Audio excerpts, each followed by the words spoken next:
A very good afternoon to you. You're watching KTN Newsdesk. My name is Najma Ismael. Now, property worth millions of shillings was destroyed in a fire that engulfed business premises in Kitengela town last night. The fire that started at around 10 p.m. spread fast at a business center, burning wooden structures. The fire, whose cause has not been established, is believed to have begun mysteriously at an eatery and was fueled by gas cylinders. Among the affected businesses were 6 modern bars, a hotel and a salon. Owners watched helplessly as their property went up in flames.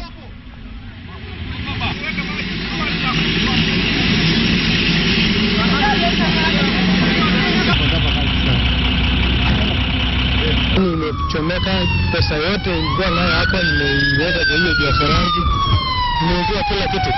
Tulichagua watu ya kaunti ya Kajiado, na ile mambo tunaona hapa, hata kama ni vitu ya kuzima moto, ni vitu ya kutoka kaunti ya Machakos.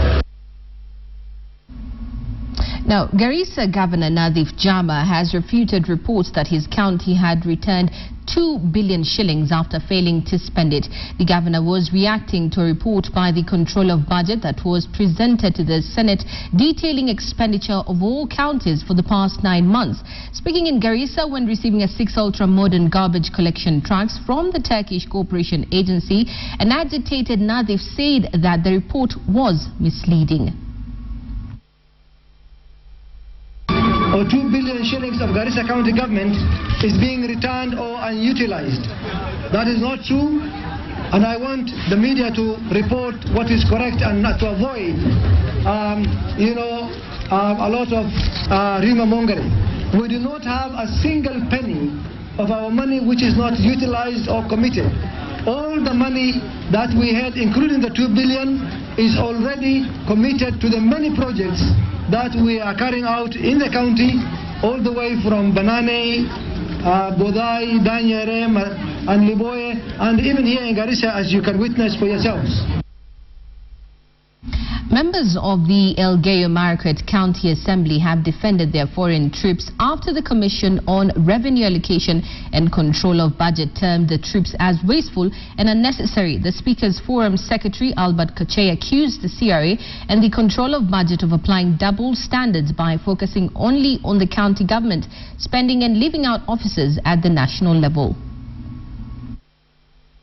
The Control of our Budget ourselves approved the budget of Elgeyo-Marakwet with these figures inside the budget. Why should they now complain that we are using money which they approved? So I think they don't know what they are doing in their offices, and we want to tell them, let us be sincere to the Kenyans. Let us not cheat Kenyans. Let us not try to kill devolution by just shifting goalposts on issues that are so obvious, and the public needs to know it the way they are. Pastoralists in semi-arid and arid areas across the country who lose their livestock during drought season are set to benefit from the Livestock Offtake program launched by the Ministry of Agriculture, Livestock and Fisheries. The Offtake program, launched in Loruk, Baringo County, is expected to help livestock producers sell their livestock to ranchers for slaughter at the Kenya Meat Commission. Speaking in Loruk, the ministry's Principal Secretary Khadija Kasachun said the intervention aims at assisting livestock farmers in ASL areas overcoming losses associated with lack of enough pasture and water during drought. The program will see owners get at least 185 shillings per kilogram of meat supplied to KMC. 2.3 billion shillings has been set aside for the program, targeting up to 23 affected families. Tulikuja kujua ya kwamba mnasumbusa bei ya ng'ombe. Na sijui mnasumbusa na nani. Unajua kila kitu madam PS ndio kusikizana. Hata kwa duka mwenye duka aliweka bei, lakini wewe utaangalia hiyo bei kama itakuwa ni sawa, unachukua. Kama hutaki unawacha. Bei sisi kama viongozi hatusemi tuache, lakini tungeongea na tukubaliane, ndio mwananchi akikuja akijua bei. Watu wanakuja kustuka, hata ile ng'ombe unatarajia yote itakuja, hata kuja yote. The Livestock Offtake program is a reflection of government's commitment to the welfare and food security of its people. However, it's important to observe that this exercise should not be misconstrued as an anticipated feature of government interventions in the livestock sector of our country. Rather, it should be considered as a challenge for which alternative solutions should be explored by both governments and its institutions. Now, the Coalition for Reform and Democracy is holding its much-debated rally in Eldoret. Mercy Kandie joins us via phone, and she's on the ground to tell us what's happening. Good afternoon, Mercy. Good afternoon to you, Najma. What's the situation on the ground? What is happening there right this minute? Yes, thank you, Najma. The coalition leaders led by their led by Raila Odinga have landed in Eldoret town. They landed at about 10:30 in the morning in Kipkorgot area, popularly known as Islamic Center within this Uasin Gishu County. They visited the home of the then chairman and the founder of the ODM here in the North Rift region called Said Keitany, who passed on about early this month when the former Prime Minister was in America. So the Prime Minister was received by Kipkorir Arap Menjo, who's the chairman of the ODM within Uasin Gishu County, and they went to the home of the late Said Keitany, and he paid his respects to the family. He is accompanied by Otieno Kajwang, James Orengo, Moses Wetangula, among other leaders within the coalition. So currently they are on a lunch break, and they are expected to hold the much anticipated ODM, called a rally at the 64 Stadium. And also to note, Najma, is that security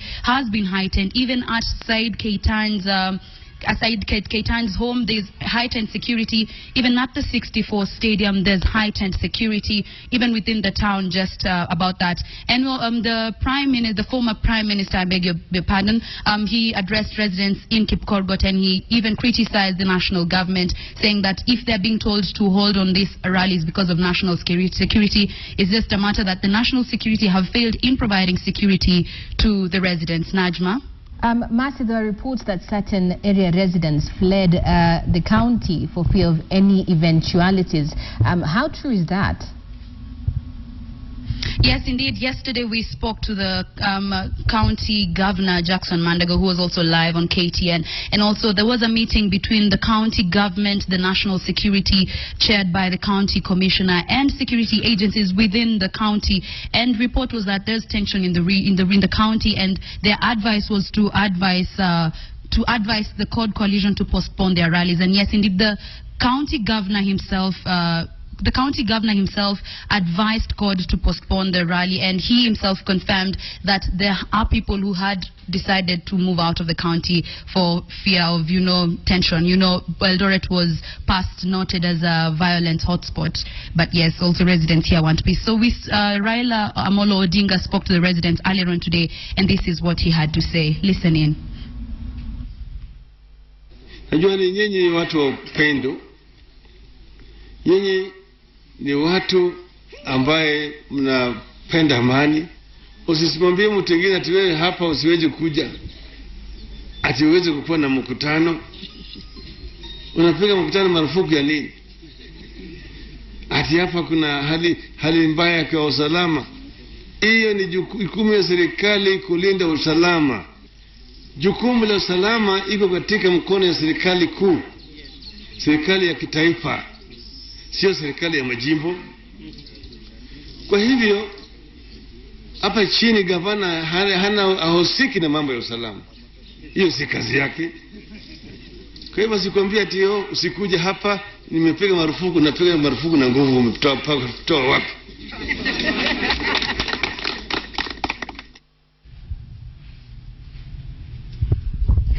So yes, that was Raila Odinga earlier on today in Kipkorgot area. We are heading now to the 64 Stadium, where the much anticipated rally is set to be held, and we will keep you updated on the happenings within Uasin Gishu County. Back to you, Najma.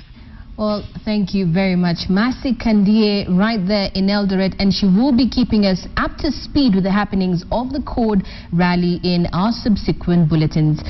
Moving on, cases of sexual violence are on the rise in the country despite the progressive laws put in place. This is according to the Task Force on the Implementation of the Sexual Offence Act. However, due to lack of enough evidence, many cases of sexual violence cannot be prosecuted.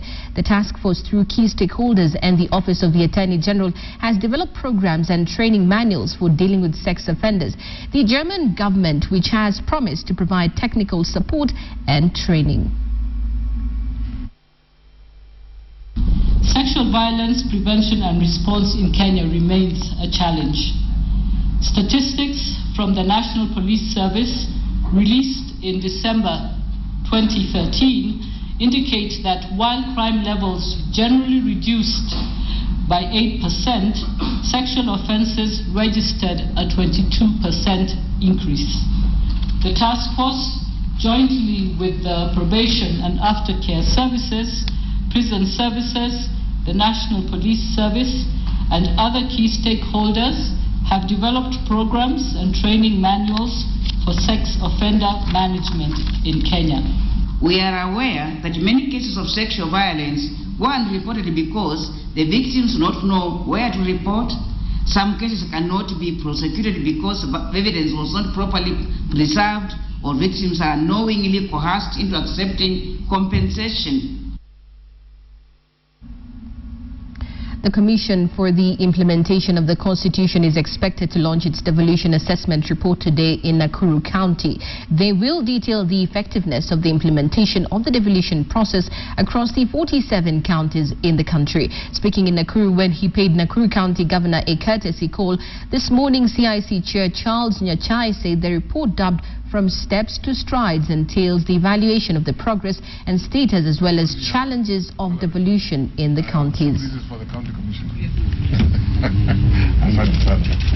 Thank you very much. But of course, most important of all, we are launching this report and commending it to the people of Kenya so that they can appreciate where we are at with devolution. And our report is one of encouragement that all of us continue to do our part to ensure that devolution succeeds. Because we as a commission, and I believe the vast majority of the people of Kenya, are convinced that the people of Kenya, in introducing devolution as a new system of governance, we got it. Conservationists are trying to urge community members living at the Mount Kenya forest to refrain from cutting down trees and collecting firewood in the forest. Instead, they are being taught how to build and use energy-saving jikos to reduce the amount of firewood need per household. Carol Derry brings us the following reports from Mount Kenya forest. Since time immemorial, communities that border forests have been engaging in cat and mouse games with the authorities as they try to get firewood. Those in Hombe Forest of Mount Kenya, however, need not keep checking over their shoulders anymore if they put lessons given to them on the use of energy-saving jikos to good use. The women especially tell of how strenuous it has been to sneak into the Mount Kenya forest to fetch heavy loads of firewood. Tunalima huko msituni, lazima nikienda nyumbani niingie huko kwa msitu nikate kuni, nibebe.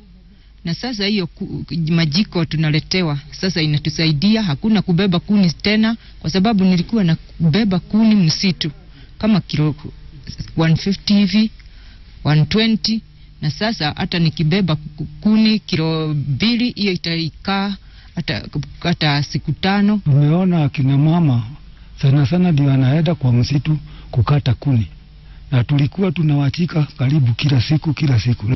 Nature Kenya, in partnership with the Serena Mountain Lodge, has been trying to reach out to the members of the community to teach them how to use energy-saving jikos. The jikos are expected to help the women stay away from the forests and also to considerably reduce their workload. According to Nature Kenya, the jikos cook faster and retain heat better compared to the ordinary models. These special jikos emit significantly less smoke. Besides the energy-saving jikos project, a reforestation program has been on course, as explained by Mountain Lodge manager Kathurima Mborogo. So far, over 2 million trees have been planted in Hombe since the reforestation program commenced here. Able to reclaim since 2001 1,300 hectares of Hombe forest, which had been taken over by the squatters. In Madera, they are fast working with 10 households.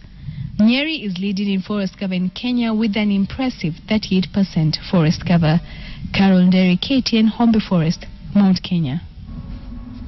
Now, moving to Moraga, farmers in that area will for the first time engage in commercial rice farming after the county government launched irrigation projects worth over 300 million shillings. Moraga Governor Mwangi Wairia says the scheme will cover over 1,500 acres and is expected to benefit about 10,000 individuals. The county government also plans to source for markets for the produce. Mwangi said this is in efforts to boost food security.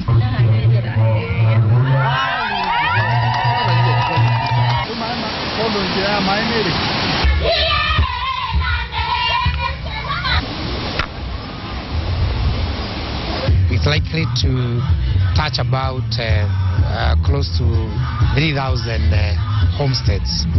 And if you look at a family, each homestead with a family of about 3. Therefore, it tells you that the project is going to touch over 10,000 people.